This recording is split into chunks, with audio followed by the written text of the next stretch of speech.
নমস্কাৰ বন্ধুসকল, PS পোল্ট্ৰি ফাৰ্মিংলৈ আপোনালোক সকলোকে স্বাগতম জনাইছোঁ। বিশেষকৈ এতিয়া গৰমৰ ছিজন চলি আছে আৰু এই গৰমৰ ছিজনত মাখিৰ যি উপদ্ৰৱ অৰ্থাৎ মাখিয়ে বহুত বেয়াকৈ আমনি কৰে আৰু এই মাখিৰ পৰা পৰিত্ৰাণ পাবৰ কাৰণে বিভিন্ন ধৰণে বিভিন্ন ঔষধ পোৱা যায় বজাৰত, কিন্তু কোনটো ঔষধ দিলে আচলতে মাখি সঁচাকৈ নাইকিয়া হৈ যাব ফাৰ্মাৰ বন্ধুসকল বহুত অসুবিধাত পৰে। সেয়েহে আজি মই আপোনালোকৰ আগত এটি দৰৱ দেখুৱাম আৰু যিটো দৰৱত মাখি প্ৰায় শেষ হৈ যায়। ব্ৰইলাৰ ফাৰ্ম থকাৰ কাৰণে কেৱল মোৰ ঘৰতে মাখি হৈছে তেনেকুৱা ধৰণৰ কথা নহয়। আচলতে মোৰ ওচৰে পাজৰে যিমানবিলাক আচলতে ঘৰ আছে সকলো ঘৰতে মাখিৰ উপদ্ৰৱটো বাঢ়িছে। যিহেতু গৰমৰ দিনত এনেও মাখি বেছিকৈ হয়, যিহেতু নলা নৰ্দমাবিলাকত পানী জমা হয় আৰু তাত মাখিয়ে মানে কণী পাৰে আৰু পোৱালি জন্ম দিয়ে, গতিকে ইয়াৰ মানে মাখিৰ পৰিমাণটো বৃদ্ধি হয়। কিন্তু তথাপিতো কি হয়, ব্ৰইলাৰ ফাৰ্মেই হওক বা গাহৰি ফাৰ্ম বা এনেকুৱা ধৰণৰ কিছুমান যেতিয়া ফাৰ্ম থাকে সেই ফাৰ্মবিলাকত কি হয়, যিটো আমাৰ লেট্ৰিনটো থাকে ব্ৰইলাৰৰ লেট্ৰিন বা গাহৰি লেট্ৰিন, সেই লেট্ৰিনবিলাকত কি হয় মাখিয়ে কণী পাৰিবলৈ সুবিধা পায়, যিহেতু লেতেৰা আৰু তাতে মাখি উৎপন্ন হয় আৰু বহুত পৰিমাণে উৎপন্ন হয়, লাখ হিচাপে উৎপন্ন হয়। আৰু সেইকাৰণে মাখিৰ প্ৰকোপটো এই গৰমৰ দিনত ফাৰ্ম থকাসকলৰ ওচৰে পাজৰে বহুত বেছিকৈ হয় বা হোৱা দেখা যায়। আৰু মই ব্ৰইলাৰ যিবিলাক বিছটা অৰ্থাৎ শৌচ বা ভুচিবিলাক এইবিলাক মই এনেকৈ ভৰাই আছোঁ বস্তাত। আৰু এইবিলাক কি হয়, এই ভুচিবিলাক এনেই পেলাই নিদিওঁ, পথাৰত কামত দিওঁ, খেতি পথাৰত, নতুবা ইয়াত কি হয় আমাৰ বিক্ৰী হয় প্ৰতি বেগতে 10 টকাকৈ বা 20 টকাকৈ, ক'ৰবাত 20 টকাও হয়।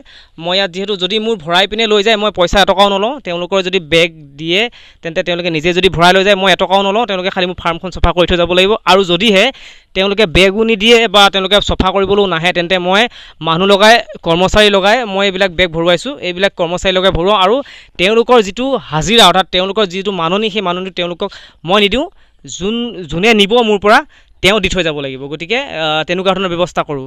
গতিকে ইয়াত মই কোনো ধৰণৰ লাভ বা লোকচানৰ কথা মই চিন্তা নকৰোঁ। গতিকে আজি এই বিষয়টোৰ ওপৰত আলোচনা কৰিব লৈছোঁ, যিটো বিষয় হৈছে মাখি অৰ্থাৎ মাখিৰ উপদ্ৰৱ কেনেকৈ কমাব পৰা যাব। গতিকে ব'লক আমি এটা ভিডিঅ'ৰ জৰিয়তে দেখুৱাওঁ। মই ঘৰৰ পাকঘৰৰ সন্মুখতে এডোখৰ ঠাই আছে য'ত মানে খালী জেগা আছে, তাতে মই এটা বস্তাত অলপমান দৰৱ দি ৰাখিছিলোঁ আৰু সেই দৰৱত পৰি মাখিবিলাক মৰি আছে। দৰৱটো মই কেৱল দৰৱ হিচাপে দিয়া নাই, তাত হয়তো আপোনালোকে বিস্কুট গুড়ি কৰি দিব পাৰে, নতুবা চেনি বা অন্য কিবা যিটো বস্তুৰ প্ৰতি মাখি আকৰ্ষিত হয় সেই বস্তুটোৰ মিক্স কৰি আপোনালোকে ধুনীয়াকৈ দি থ'ব পাৰে আৰু মাখি কিন্তু সম্পূৰ্ণৰূপে ধ্বংস হৈ যাব।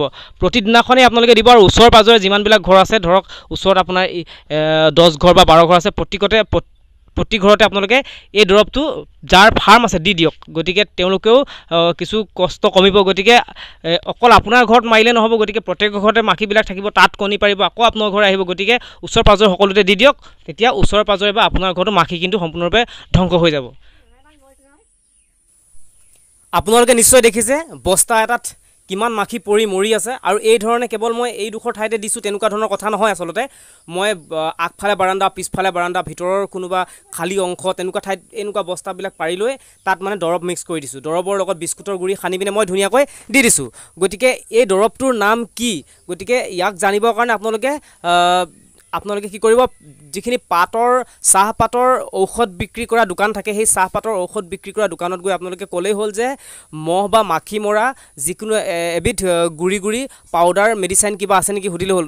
যদি আপোনালোকক তেওঁলোকে পাউডাৰ যিকোনো মানে মাখি মৰা হওক বা মহ মৰা হওক আপোনালোকক দিয়ে, তেতিয়া কি কৰিব, আপোনালোকে সেই গুড়ি যিখিনি দৰৱ থাকিব, ঔষধ থাকিব, সেইখিনিৰ লগত বিস্কুট অলপ গুড়ি কৰি মিক্স কৰিব, নতুবা চেনি অকণমান মিক্স কৰিব, বা অন্যান্য যদি কিবা সামগ্ৰী আছে আপোনালোকৰ হাতত যিবিলাকৰ প্ৰতি মাখি আকৰ্ষিত হয় তেনেকুৱা সামগ্ৰী আপোনালোকে মিক্স কৰি ধুনীয়াকৈ বস্তাত ছটিয়াই থৈ দিব।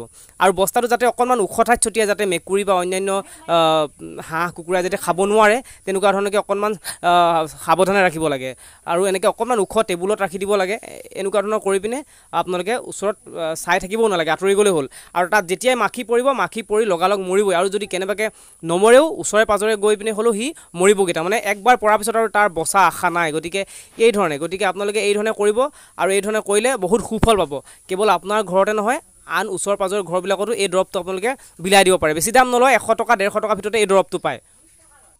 গতিকে ভিডিঅ'টো বেছি দীঘল নকৰোঁ, ভিডিঅ'টো যাতে সকলোৱে পায় তাৰ কাৰণে আপোনালোকে অনুগ্ৰহ কৰি এটা শ্বেয়াৰ কৰি দিব ভিডিঅ'টো। আৰু যদি ভিডিঅ'টো আপোনালোকৰ ভাল লাগিছে, লাইক এটা কিন্তু নিশ্চয় কৰি থৈ যাব। আৰু যদি এই ধৰণৰ ভিডিঅ' আপোনালোকে আগলৈও পাই থাকিব বিচাৰে তেন্তে মোৰ চেনেলটো ছাবস্ক্ৰাইব কৰি দিব আৰু কাষতে থকা বেল আইকনটো প্ৰেছ কৰি দিব। তেতিয়াহে মোৰ আহি থকা নতুন ভিডিঅ'বিলাক আপোনালোকে পাই থাকিবলৈ সক্ষম হ'ব। ধন্যবাদ।